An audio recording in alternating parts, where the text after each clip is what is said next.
Here's a quiet truth most people aren't saying out loud yet. Generic AI doesn't feel helpful because generic systems were never built for individual nervous systems. ChatGPT can be impressive. It can be fast. It can be useful. But it doesn't understand you. It doesn't know why certain tasks drain you instantly while others pull you into deep focus. It doesn't know which advice makes your brain shut down and which phrasing helps you finally move forward. It doesn't know that urgency doesn't motivate you, it overwhelms you. And that's not a failure of AI. That's a limitation of one-size-fits-all design. What's changing right now, quietly but significantly, is that we're moving beyond general AI tools and into hyper-personalized assistants. Not AI that just answers questions. AI that understands how you think. Not in a creepy way, not in a surveillance way, but in a way that reduces friction instead of creating more of it. This next era of AI isn't about being smarter. It's about being aligned. For the last few years, most of us have interacted with AI the same way we interacted with search engines. You type something in, you get something back. You regenerate until it's good enough. It works, but it feels cold. And more people are starting to notice that. They're asking questions like, why does this tool assume pressure helps me act? Why does it give me 10 options when my brain freezes at 3? Why does it sound productive but feel exhausting? And instead of forcing themselves to adapt, people are starting to reshape the tools.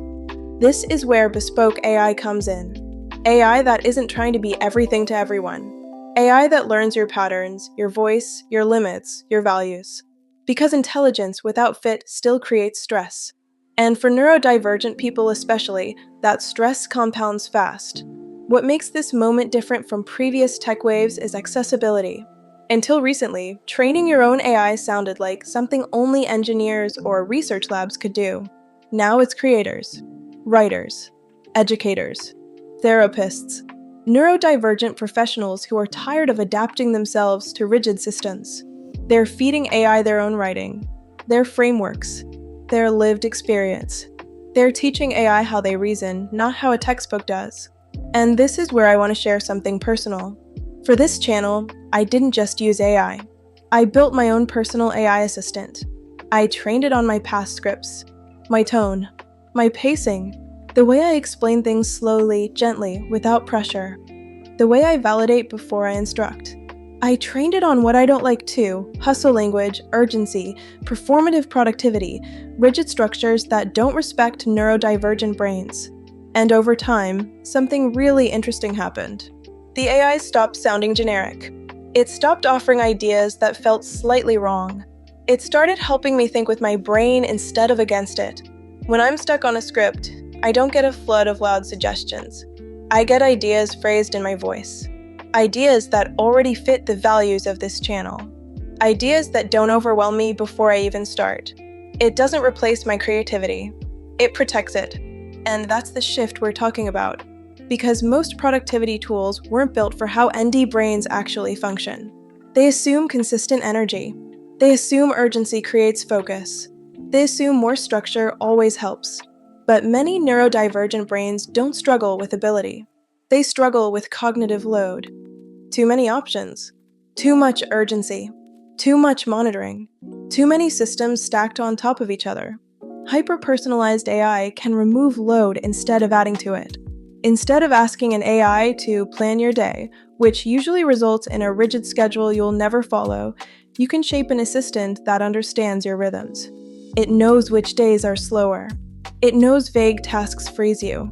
It knows you work in bursts, not evenly spaced hours. So it offers suggestions instead of demands, options instead of ultimatums, clarity instead of noise.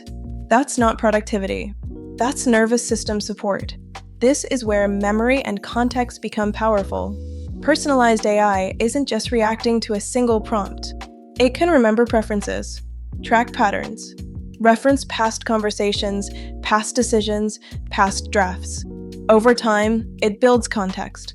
And context is the difference between advice that feels dismissive and guidance that feels supportive. Just break it down. And I know when tasks feel vague, you shut down. Let's start with one clear, small step. That's not emotional intelligence. That's alignment. You see this shift clearly in creative work too. A hyper-personalized AI can learn your voice, not just stylistically, but structurally. How you think out loud, how you organize ideas, how you build meaning before structure. Instead of fighting an AI that constantly sounds like someone else, you get a collaborator that feels like an extension of your own mind. And that's regulating. Because one of the most exhausting parts of work is constantly translating yourself into professional language, into expected formats, into systems that were never built for you. Personalized AI reduces that translation fatigue. It lets you stay in your natural mode of thinking longer.